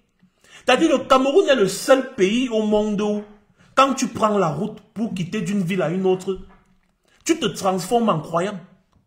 C'est à ce moment-là que tu connais que Jésus est Dieu, Jésus est le sauveur, Allah est le bienfaiteur. Tu deviens croyant le temps que tu passes sur la route là. Et dès que tu arrives là, bang, ta croyance est finie. Tu sais que ouais, enfin je suis arrivé. C'est-à-dire quand tu prends la route, c'est malgré toi. C'est-à-dire quand tu prends la route là, tu réfléchis. Et quand je parle de route même, c'est comme si on va croire que c'est une route normale bitumée. Non. Parce que la route est tellement mauvaise. La route n'est pas entretenue, mais la seule chose qui existe et qui persiste sur ces routes-là, c'est les péages. Il y a les péages partout alors qu'il n'y a pas de route. On te met sur 100 km, tu vas payer le péage 3 fois. Alors que la route, quand on dit la route, vraiment, c'est parce qu'il y a un tronçon qui relie une ville à une autre. Sinon, on ne peut pas dire que c'est une route. Parce que voici ma maison. Voilà une route juste devant là. Quand je regarde l'état de la route qui est devant ici, je ne peux pas dire que Yaoundé Douala ou Douala Yaoundé ou Yaoundé Bafoussam, machin, truc là, c'est la route. C'est pas la route. C'est juste une piste qui est là comme ça. Parce qu'on ne peut pas faire, pas que faire. Et donc, les plus de 13 000 milliards de dettes du Cameroun là, ça a servi à faire quoi? Bon, dans les 13 000 milliards d'abord, on a détourné 6 000. Ça a servi à faire quoi? Donc, lorsque vous passez toutes vos journées sur les réseaux sociaux à indexer, insulter les Ivoiriens là, mais vous êtes les plus dumkoff de la planète. C'est le seul peuple qui s'occupe des problèmes de tout le monde, sauf de ses propres problèmes. Parce que regardez comment les Camerounais ont le temps de venir sur les réseaux sociaux insulter tout le monde. S'ils avaient le même temps pour se préoccuper des problèmes de leur propre pays, c'est que le Cameroun est un paradis. Mais malheureusement, ils excellent plus dans la négativité que dans la positivité. Ils excellent plus dans la négativité que dans la positivité. Et rien d'autre. Ils sont très fâchés parce que les Ivoiriens ont dit on ne vous veut pas chez vous, chez nous. Parce que vous nous avez insultés quand on était chez vous. Ça les énerve tellement. Mais quand ils insultaient les Ivoiriens au Cameroun, ils ne voyaient pas ça. J'ai été obligé de faire une vidéo pour demander pardon aux Ivoiriens. Et la vidéo là a été tellement virale que ça a calmé le cœur de beaucoup. J'ai vu beaucoup de grands blogueurs ivoiriens là qui ont partagé cette vidéo là sur leur page. Je leur ai fait comprendre que vous voyez les Camerounais là comme ça, ce n'est pas de leur faute, c'est Biya qui les a rendus comme ça. C'est Biya qui les a rendus comme ça. Ils n'ont rien connu d'autre que Biya depuis. Mais ils veulent venir parler à un pays qui a connu plusieurs présidents et qui est à un niveau de développement incomparable au Cameroun. Incomparable au Cameroun. Montrez-moi un seul quartier de Yaoundé que vous pouvez comparer un bon quartier, un quartier à Abidjan. Est-ce que vous savez qu'en Côte d'Ivoire, il y a déjà les adresses complètes? Maintenant, toi qui es au Cameroun là, quelle est ton adresse? Quelle est ton adresse? Tu habites où? Quand on va te demander d'indiquer là où tu habites au Cameroun, tu vas dire que, tu sais, quand tu arrives au carrefour des 3 bordels, tu vas virer un pas à droite. Il y a un manguier là comme ça là qui n'a plus de feuilles. Tu tournes juste à côté du manguier, il y a une maman qui vend les avocats. Derrière la maman qui vend les avocats là, il y a un bar qui s'appelle l'Amicale des Buveurs. Quand tu vois le bar de l'Amicale des Buveurs là, il y a juste un call box à côté d'un gars qui vend le porc. Derrière le vendeur de porc là, il y a un couloir. Entre dans le couloir, marche. Marche. Après, tu vas voir une maison en tôle là, comme ça, là, à ta gauche. Quand tu vas voir la maison en tôle là, regarde bien devant toi. Tu vas remarquer qu'il y a une rigole là où les gens pissent beaucoup. Là où il y a la rigole là, saute la rigole là, tu traverses toujours à gauche, va à gauche, va à gauche, à gauche, à gauche. Tu vas tout droit. tu vas remarquer devant toi un avocatier. Quand tu arrives à l'avocatier là, demande la maison de la maman qui vend les sucettes. On va te dire. Demande la maison de la maman qui vend les sucettes là. On va te dire. Ce n'est pas loin. Voilà comment vous indiquez la maison au Cameroun. À Yaoundé, la capitale. Si on te demande que Paul Biya habite où, tu ne peux pas indiquer. On ne connaît pas. Pourtant, à Abidjan, tu vas entendre que rue telle, numéro tel, tant. Tu arrives. Rue telle, numéro tel, tu es là, exactement comme en Europe. Vous allez parler de quoi? Le dit, ça veut dire que je déteste mon pays.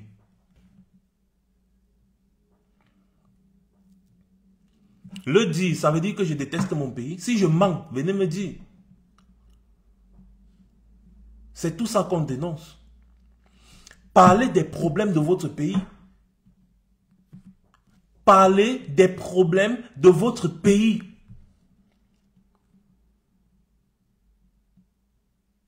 Parlez des problèmes de votre pays. Arrêtez de vous en prendre aux autres. Ils ne sont pas la source de vos malheurs. C'est Biya qui est la source de votre malheur. Biya et son gouvernement sont en train d'entretenir une guerre qui déchire le Cameroun.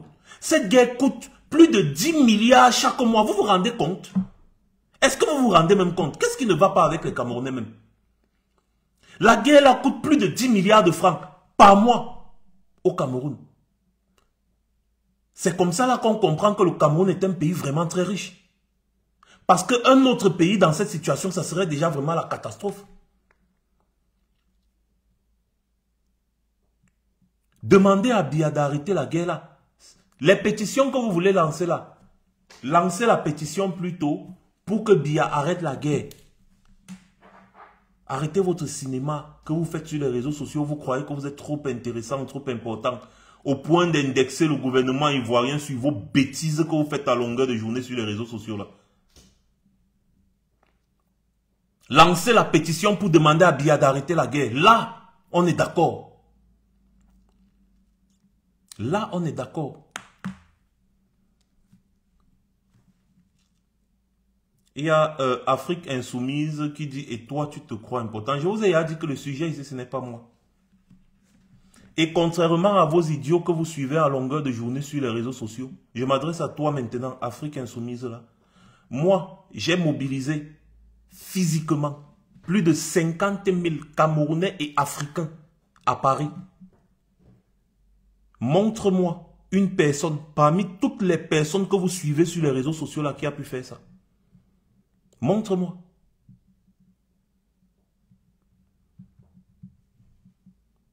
Montre-moi. Donc, contrairement à vous, je ne me limite pas aux réseaux sociaux. Nous menons des actions. L'équipe avec laquelle je travaille est à l'origine de plusieurs actions physiques et bien connues, documentées. Que ce soit dans les médias, débattues dans les assemblées nationales, dans les pays occidentaux aussi. J'ai ouvert les portes des plus grandes institutions européennes où j'ai été reçu. Tes vociférateurs des réseaux sociaux là, tous les jours là, montrez une seule chose, une seule action ou bien un acte concret qu'ils ont posé pour un quelconque changement. Et comme ça là, vous viendrez m'indexer. Et donc, comme tu poses la question et toi tu te crois important, je suis très important dans la société camerounaise. Je suis une personnalité. Je ne suis pas ton camarade. Je ne suis pas ton ami. Je suis une personnalité. Et parfois, apprenez à donner le rang à tout un chacun. Ce n'est pas parce qu'on se retrouve sur TikTok à discuter ou sur Facebook à discuter avec vous que vous croyez qu'on a planté les patates ensemble. Je suis une personnalité reconnue. Donc faites souvent gaffe, ne me mélangez pas dans vos patates là. Nous ne sommes pas des patates de même sillon. Ne me mélangez pas dans vos histoires que vous faites sur les réseaux sociaux là. Et je vous ai déjà dit, parlez du sujet, ne m'indexez plus. Parce qu'on ne se connaît pas. Et apprenez cette attitude-là. C'est-à-dire, lorsque vous arrivez quelque part, parlez du sujet. Parlez du sujet. Non, garçon timide, parfois il faut rappeler un peu aux gens que... Il faut parfois rappeler, c'est parfois important de se valoriser. Hein. Attention, c'est très important de se valoriser parce que il y a des individus insignifiants qui, comme ils sont insignifiants, pensent que tout le monde est insignifiant comme eux. Donc, comme ils ont la possibilité, par exemple, de venir commenter sur ta page sur les réseaux sociaux, ils se disent que vous êtes du même acabit. Oh que non. Et du coup, il faut parfois leur rappeler ça. Ce n'est pas une mauvaise chose. Parfois, l'humilité là, comme on dit souvent, l'humilité précède la gloire. Non. Allez dire ça à Elon Musk. Il va vous insulter. L'humilité précède la gloire dans certaines rares circonstances. Commencez déjà à vous valoriser vous-même. Et quand les gens veulent jouer au jeu du rabaissement avec vous, rappelez-leur que vous n'êtes pas de la même catégorie. C'est très important. Même dans le développement personnel, l'estime de soi, c'est très important. Rappelle toujours aux individus qui pensent que tu es à leur niveau, qu'en réalité, tu n'es pas à leur niveau. Parce que le simple fait pour eux de venir t'insulter sur ta page montre leur petitesse d'esprit. Puisque toi, tu ne vas jamais sur la page de quelqu'un insulter la personne. Tu vois un peu, non? Donc, ça veut dire que tu es plus grand. Tu vois un peu? Et donc, rappelle-lui ça. Qu'il faut être petit pour aller sur la page de quelqu'un l'insulter. Tu vois? Ce n'est pas mauvais de souvent rappeler. C'est très important. Ce n'est pas mauvais. Voilà. Donc, voilà en réalité ce dont je suis en train de parler. Les Camerounais doivent apprendre à s'occuper des réels problèmes. On parle là d'une problématique très sérieuse. Des gens sont morts par dizaines. Des gens ont été massacrés. Et c'est un massacre de trop. Parce que c'est trop facile que les gens soient massacrés et directement on accuse les Ambazoniens. Nous, on veut savoir la vérité. Nous, on veut savoir qui a tué ces femmes et ces enfants. Comme on veut savoir qui avait tué les enfants qui étaient allés à l'école. On veut savoir qui a tué les jeunes de Menka Piyin. On veut savoir qui a tué les 14 enfants de Kumba. Jusqu'à aujourd'hui, on ne sait pas. On veut savoir. Voilà les vraies problématiques sur lesquelles on doit débattre sur les réseaux sociaux. Et non des futilités de la canne. La canne, c'est l'amusement, c'est le jeu, c'est la rigolade. D'où vient-il que les gens mettent les organes dessus? Si bien que ça devient leur cheval de bataille. Si bien qu'ils disent que non, on va seulement faire, le gouvernement va doit, machin, patati. Avant d'exiger quoi que ce soit au gouvernement ivoirien, soyez déjà capable d'exiger quoi que ce soit au gouvernement, à votre gouvernement camerounais qui est responsable de vous. C'est de ça qu'il est question. Donc maintenant, je vais essayer de prendre la parole.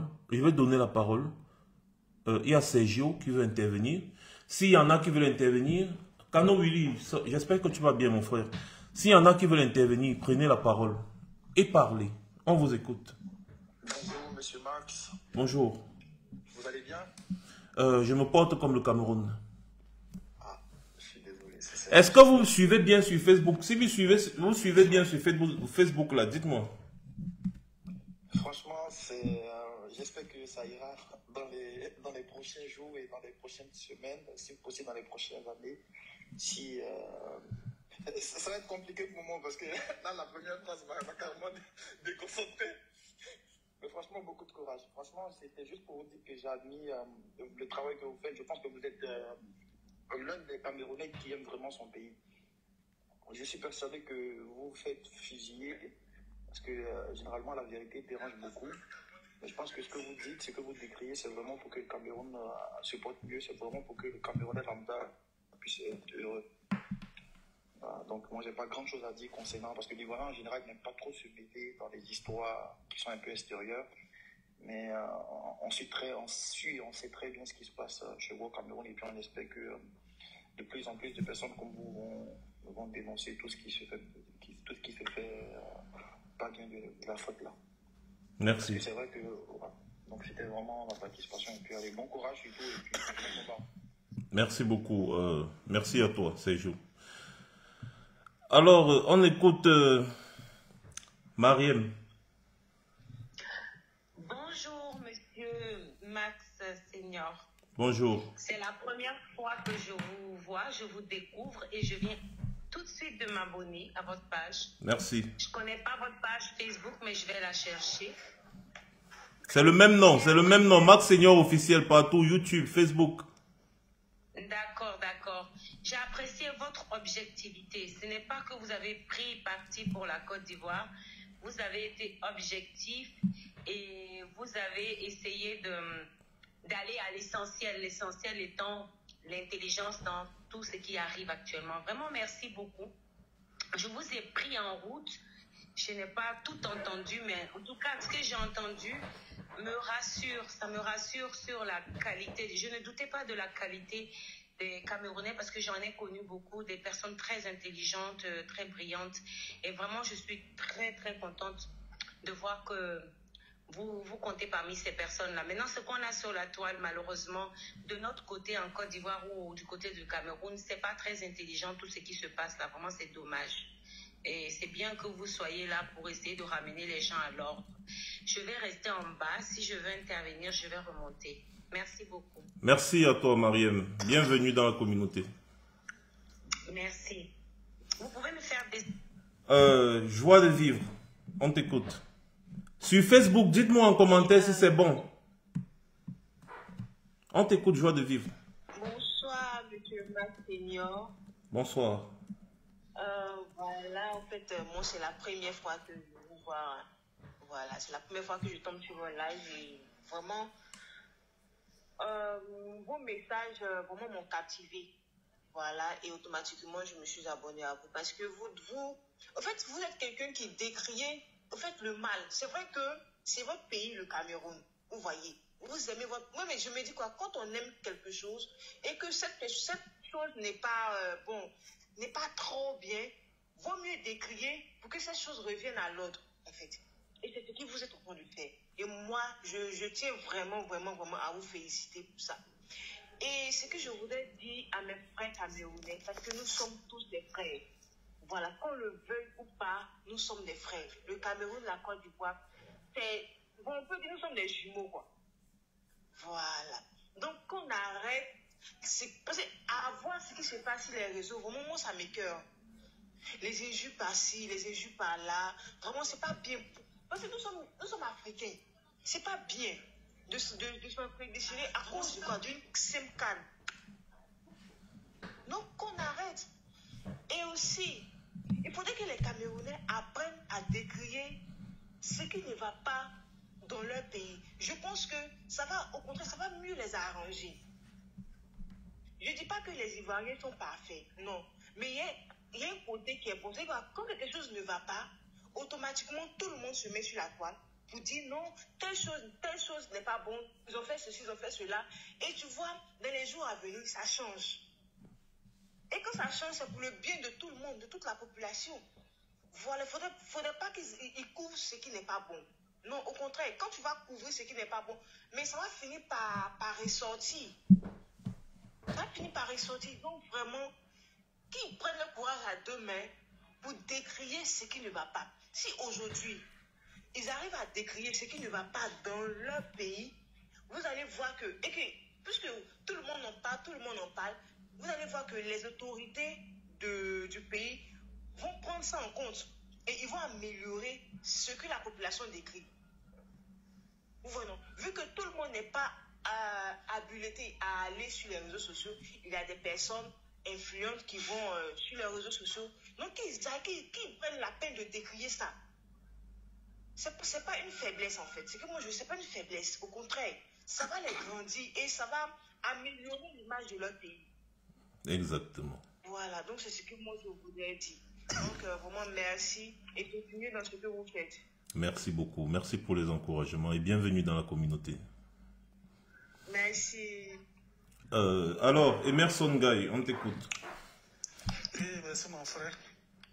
En tout cas, c'est maintenant que je te découvre et j'ai vraiment apprécié ton intervention. Je suis ivoirien. Mais chez nous en Côte d'Ivoire, on n'aime pas trop s'occuper des problèmes des autres. Mais s'il y a plusieurs jeunes Camerounais comme toi qui dénoncent l'état de la société camerounaise, je pense que les choses vont aller de l'avant. Vous savez, c'est le rôle du journalisme d'investigation. Aujourd'hui, avec plusieurs canaux, nous sommes tous des journalistes d'investigation. En Côte d'Ivoire, quand il y a un petit bruit, même les anonymes, dénoncer les réseaux sociaux. Et ça fait bouger les choses. Je pense que la jeunesse camerounaise doit faire autant. Vous voyez, le problème du stade des Dimpé, on a tellement crié que ça a coûté le poste au Premier ministre, Ah oui. au ministre des Sports, aux personnes qui dirigent la CAN. Parce que le travail a été mal fait avec beaucoup de corruption. C'est ce qu'il faut, en fait. Mais j'ai l'impression que certains Camerounais se plaisent dans la médiocrité. Ils ne veulent pas dénoncer ce qui ne va pas, qui va mal peut-être au Cameroun. Ils préfèrent cacher, surtout aux Ivoiriens. Non, on n'en parle pas. Si la belle famille attend ça, on est foutu. C'est pas ça qui est le problème. Nous, on veut que le Cameroun avance. Comme le disait ma précédente, le Cameroun et la Côte d'Ivoire sont des pays jumeaux, comme nous on le dit en Côte d'Ivoire. Parce que le Cameroun se comporte à peu près comme les Ivoiriens. Simplement que nous sommes un peu séparés. La belle musique, les belles femmes, les sportifs, nous sommes la même chose. Mais c'est à vous aussi pour inviter vos frères camerounais qui distillent un peu la haine par rapport à la CAN. C'est aller trop loin. Jusqu'à ils impliquent aussi le Mali. Le Cameroun et la Côte d'Ivoire, le problème entre le Cameroun et la Côte d'Ivoire, c'est deux sportifs, c'est de l'amusement. Mais avec la Côte d'Ivoire, le Mali, c'est un peu politique. Voilà. Les choix politiques des dirigeants, c'est-à-dire que ça n'engage pas forcément la population. Donc ils doivent éviter ça, impliquer le Mali dans le problème avec le Cameroun. En réalité, il n'y a pas de problème. Les Camerounais qui vont venir en Côte d'Ivoire seront surpris. Voilà. Et puis c'est le lieu aussi actuellement de leur dire, pour les Camerounais qui veulent venir, c'est le moment de se chercher des familles d'accueil en Côte d'Ivoire. Ils verront que les Ivoiriens sont très accueillants. Ça leur permet de ne pas payer des hôtels, la nourriture, le transport. C'est encore bénéfique pour eux. Ils vont faire du tourisme. Et je suis sûr que beaucoup d'entre eux ne voudront plus retourner au Cameroun. Parce que la joie de vie d'Ivoirien va les contaminer. Donc, les réseaux sociaux, c'est une autre vie, c'est un autre monde. Ce n'est pas la réalité. Aucun Ivoirien ne va s'attaquer à un Camerounais. Ils sont tous des frères. Même, je vais chuter un peu sur le côté politique. Par rapport au Burkina au Mali, il y a eu des conflits en Côte d'Ivoire. On sait très bien que les Maliens et Burkina étaient impliqués au nouveau chose qu'on appelle des hauts responsables. Mais ça n'a jamais empêché les Ivoiriens et les Maliens de vivre ensemble. Nous sommes toujours ensemble. On ne s'est jamais pris au Burkinabé ou au Mali. Nous vivons tous ensemble dans nos campements, dans nos villages. Ce n'est pas le Camerounais qui est loin de nous quand on va attaquer. Donc venons tous à la calme, on va s'amuser. Merci. Merci pour votre intervention. Merci beaucoup. Continuez dans ce sens.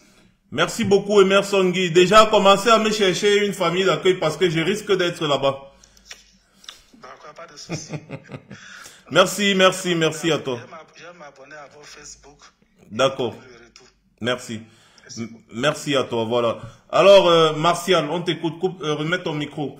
Facebook, s'il vous plaît, rejoignez-moi sur TikTok pour tous ceux qui veulent intervenir parce que je vais couper le live Facebook. Ok?